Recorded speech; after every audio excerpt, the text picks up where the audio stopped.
Hey everyone, welcome to the Eat, Sleep, Breathe Music Podcast. I am your host, Jeanette Kimsel, and I am back after a somewhat unplanned hiatus. I don't really know what happened. July came, and I felt like I was on this, good track of posting every other week or posting every week. I don't remember exactly how often I was posting, but I don't know. I got to the point where I was feeling kind of weird and like just unmotivated, and I don't know if I was feeling depressed or what, but I got to the point and then I was just like I just wanted to go to the beach and I just wanted to chill out, and I didn't really have anything to say when I went to go podcast. Like I would try to start podcasting again, and then I had nothing to talk about. And I'm doing this as a hobby, and if it doesn't feel fun anymore, then I should probably stop, because like what's the point of doing something that you're doing for a hobby that you don't even like at that point in time? And then, I don't know what happened. The year went by really quick. And, there were some shows that were opening, which was nice because we were able to, go and listen to concerts and go down to the boardwalk and hear music again. And that was really, really nice. And I think I just was doing that for a while, and then I don't know if I was doing other things and I got kind of like burnt out, but regardless, I had an unplanned hiatus, and I decided, now it's the new year again. I would like to start posting more content because I like it. I like doing the podcasting in the past, and I like, doing this and talking. I think I'm still trying to figure out what I'm doing with it, but again, it's just a hobby, so it really doesn't even matter, because it's more just kind of like a spoken record of, the time, and it's like a time capsule. I like having this record of things so I can go back when I'm older and look at like the stuff and be like, oh, this was like such an awesome show, or this was an awesome experience, and or this was an awesome band. And this episode is just to kind of kick off the new year, try to get back on track with things. I don't really know what my schedule's gonna be like. I think I'm gonna like podcast when I want to podcast, and if I have something that comes across my desk that looks really cool, then I'd love to chat about it. And I guess that's probably what I'll do going forward. So I'm going to kind of, see what happens. But I think this is like kind of evolving as I go. You only learn from doing. So I'm just kind of, seeing what happens as I go across the landscape. One thing I did want to talk about today, it's also the title of the episode, was the HellaMega Tour, my first concert back. There was a lot more stuff going on this summer, which was great. I was really thankful that we were able to go to concerts this summer. I mean, I think now I will probably be a lot more selective in what I choose, because honestly, it's kind of weird. Like, we went to see the HellaMega Tour. So I was wanting to see this concert originally, and I don't know, I missed the boat on getting tickets the first time around. So, we were lucky we were able to get tickets for this past year. And we were looking at, we live where we can either go to Philly or we can go to New York, depending on, what's better. And it turned out the New York concert for the HellaMega Tour was actually during the week, so like my husband couldn't do that. So then we saw that there was one on Friday in Philly at the I forgot the name of the stadium there. It's like the baseball stadium, and it's where the Phillies play. They were doing all these like baseball stadium tours, which is interesting because you're always like, are the seats going to be good? Where are good seats? Like, how is the sound going to be? Because it's not it's not a place that's being used to host music venues and music concerts. So we were kind of like, let's go to the Philly one. It's on a Friday. And I was looking at tickets, and I was like, okay, well, let's see what's going on. There were seats that were like, maybe pretty good seats. And then I saw that they had tickets like in the first two sections. And I was like, well, these are really expensive, but we haven't been to a concert in like over a year. We're kind of like, well, let's just go. Let's just take the plunge and get the good seats, and we'll go. And it was around my birthday, which was awesome. So we celebrated my birthday, and so we got the seats, and we were like not in the pit area, because I remember I was asking my husband, I was like, oh, should we get tickets to sit in the, or not to sit, but, in the pit? And he's like, no, let's get seats. It'll be better with seats. And so we got seats, and we were kind of like in the second section on the side of the stage, and we had really good seats, and we had a really good view. And it was such a great concert to like go back to. So we get there, and we were kind of like stressed out because my husband was working that day, and I was like, I went to meet him, and then we were going to drive together in like South Jersey, and then we were like, I was really nervous because I wanted to make sure that I got there to see the Interrupters because they were the opening act, and they were, the opening act usually is only like 15 minutes long, so you really have to make sure that you get there on time. And we were lucky because we did get there, and then I was worried about the bag situation because I feel like I read something or I saw some people coming back and they were saying like, you can't have any backpacks, and I had a backpack purse, and I was like, oh man. I mean, luckily I had like another bag in the car, but then luckily my purse was small enough, even though it was like a backpack, because I was like, oh man, we're gonna have to walk all the way back to the car because we had to park by like this it was this like that casino that they have there that's like right outside. It was like casino hotel right outside the concert venue, or the stadium rather, because that's where the Phillies play. And so luckily it was able to get in, and then we get there and we're starving, so because it's like dinner time and we didn't have a chance to like eat dinner, so we got food, and then I hear the band starting and I was like, oh, we have to get back to our seats. So we grabbed our food and rushed back to our seats, and we got there just in time to hear the end of like the first song. I was so ecstatic to see them because the last time they were playing, I missed their set. I had went to a concert. It was the Dirty Heads back in like 2019. They were playing at PNC, which is a venue here in New Jersey, and they were like the opening band again. And I had actually had a photo pass for that show, but I got there late. I made the mistake of, I think I had work that day, and that's why I couldn't get there. And the venue has this weird policy where you can't just like go in. Like, they don't just give you a photo pass and let you into the venue. You literally get the photo pass, and then you have to be walked to the stage by someone who works there. And I don't understand why they do it, because if you have a ticket, you're going to be there anyway, so it just doesn't really make any sense to me.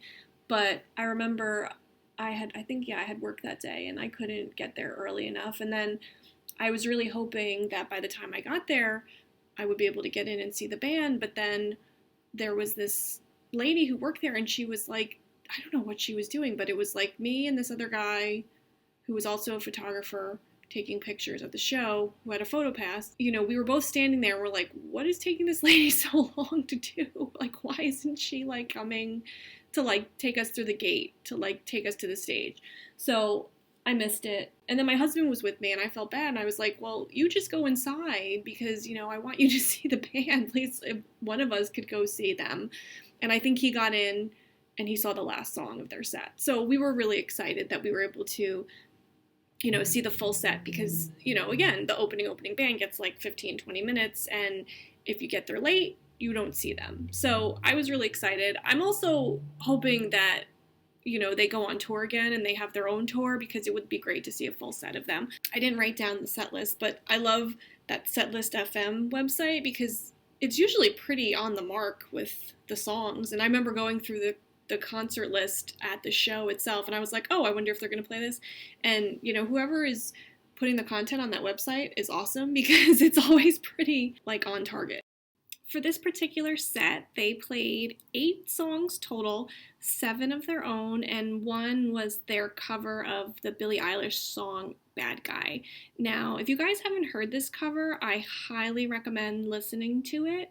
I remember the first time I heard it a couple years ago on the radio, and I think it was our local station, like the WRAT, and the DJ was saying how he felt like the cover of the song he liked better than the actual song itself, which I thought was interesting to hear.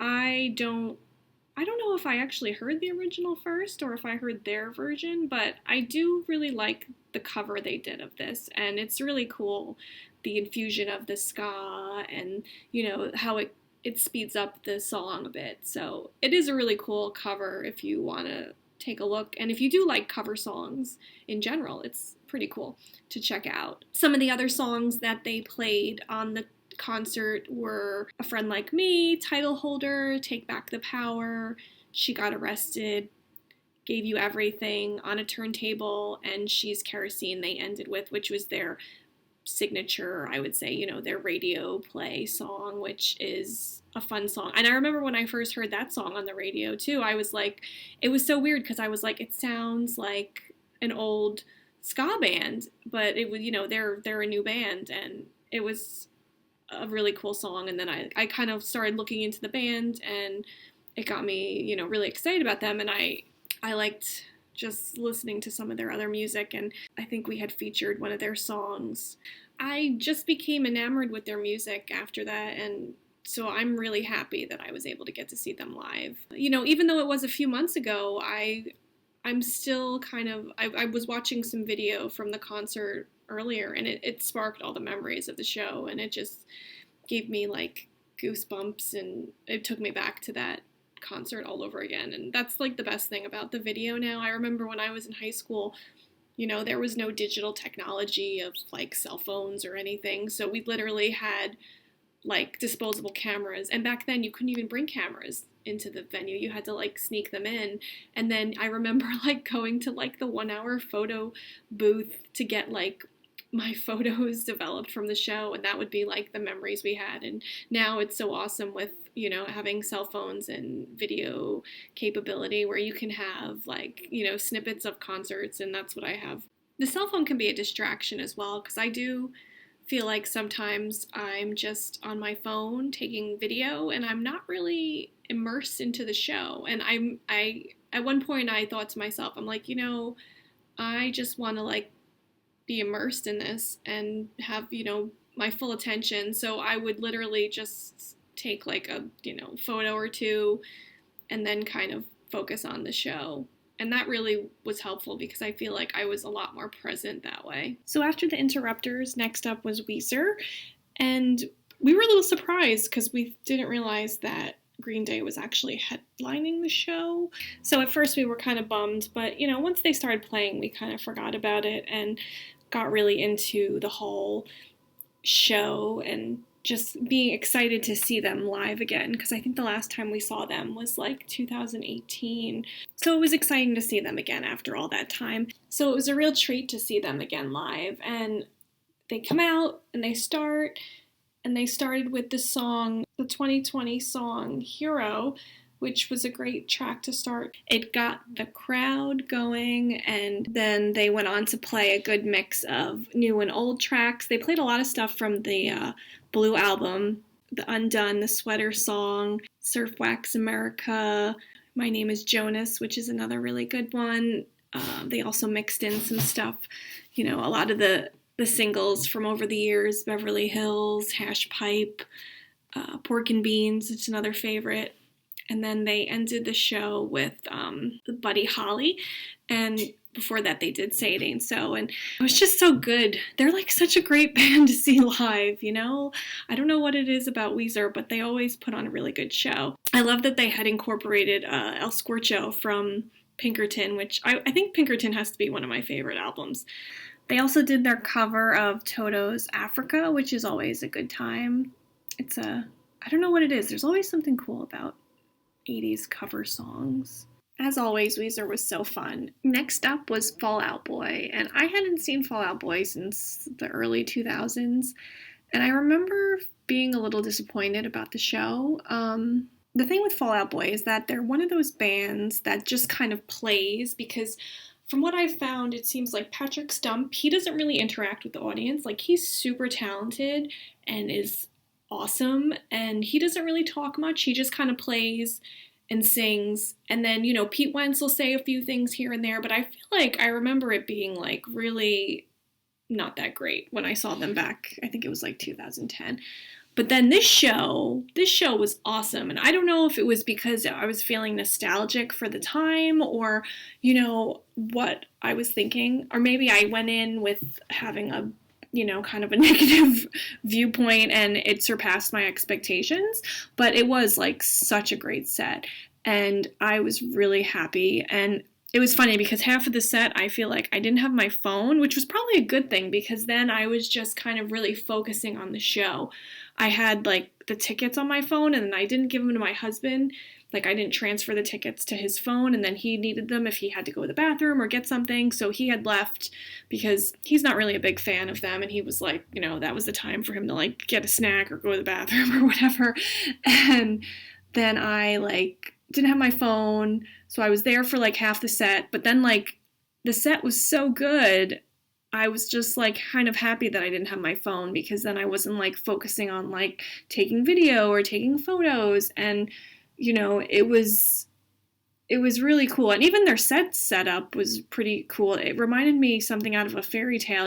They had like this white wooden picket fence type of deal with all these flowers around it. It looked like a whole like garden, and then there was like a wooden gray house in the middle, and then on top of that was the drummers sitting, the drum setup. And they had all these really impressive like pyrotechnics, and there was flames and fire, and Pete Wentz had a guitar that was like spitting out fire, and and then during the set it started raining, which we were lucky that it wasn't thundering, because if it thundered, then they'd probably have to stop the show. And I thought it was just going to like rain for a little bit. I kept looking at the weather. I remember before we went, I was like, I'm going to get ponchos because I don't know. I have this thing where like, you can't really bring umbrellas usually into like music venues. So like you need to just bring a poncho. So I went to the store and I bought ponchos, and it was like the last 2 ponchos that were left in the store. And I was lucky. And then I'm like, I'm probably not going to need these because I have them. And then it actually started like pouring. And I think it might have started pouring like in the middle. I don't know if it started pouring during Weezer's set or after, but then I remember just like being like completely dry. Like it just seemed like it was so heavy. The rain was so heavy, and I'm looking around at everyone and people are getting soaked, and I was so thankful that I had the poncho because it kept us dry. But that was, I feel like that kind of like set the mood for the set, and it also like kind of made the set even better. The whole Fall Out Boy set was really good, and they played a lot of stuff from like, they played newer things and they played older things. They played a lot of stuff from like the Cork Tree album, and then they played things from like, the other, the one, I think the Sugar We're Going Down, and the songs on that album, and they played some newer stuff. And I personally am a fan of the Cork Tree, Under the Cork Tree album, and I think that album, and then the after one, I think the Thanks for the Memories album, those are like a couple of my favorite albums. And so I was really excited when they played songs from that, from those albums. And so they did their typical songs that they're known for, and then they opened with the Phoenix. They closed with Saturday, which was cool because I don't know, that's like one of my favorite songs, and I was like, oh, it was such a good show. And I'm so happy that we got tickets, because it's one of those things where it's like you don't really know when you're going to see them again. I mean, I don't, Fall Out Boy hasn't played together in such a long time, and it was really just a really exciting experience. And I was so happy and lucky that we were able to see them, because I know that they weren't able to play the New York show, so it just felt like we got a really good treat, and it was such a great set. The last band to play was Green Day, and by the time they came on, it finally stopped raining, which was great, because we could take off our ponchos. They opened with the track American Idiot, and then they closed with the track Good Riddance, Time of Your Life, which I remember being very popular as a graduation song back in the late 90s and early 2000s. They played a good mix of all their popular songs from over the past. I remember hearing these songs on the radio. A fun thing they do is they invite these kids to come play on stage, and it's neat because, the kids get a chance to play the guitar. They actually had 2 kids come up, because one kid, he came up, but then I guess they didn't like that he wasn't playing that good, maybe. So then they had another girl come up, and then she played, and then everybody went back down. At the end of their set, they had fireworks, which is always fun. And I didn't really feel so cramped. Like, that was the one thing I was worried about, was feeling like inundated by people, and it wasn't bad until we left, because I felt like as we were in our seats, we had enough space and nobody seemed like super close. But when we left, everyone was filing out, and that was like, whoa, because everyone was like super close in line. And that kind of like weirded me out a bit, because I kind of forgot about how everybody gets, filing out and everybody wants to just get out of the venue. And you're like, it's not like a stampede, but it's like weird being that close to people after not being around people for so long. Overall, I would say I had a really great time, and I'm looking forward to going to more concerts. I'd love to know your experiences with going to concerts recently, whether it's the HellaMega Tour or another concert. I'd love to know how your experiences have been. Leave a comment on our website or record an audio comment at the link in the description of the podcast. If you're looking for new music, be sure to check out our other podcast episodes, our website at www.eatsleepbreathemusic.com. You can also follow us on Facebook at Eat, Sleep, Breathe Music, or Instagram at the handle e.s.b.music. Thanks so much for listening, and see you in the next episode. Thanks so much for listening to the Eat, Sleep, Breathe Music podcast. To find new music and learn more about what we do, you can check out our website at www.eatsleepbreathemusic.com.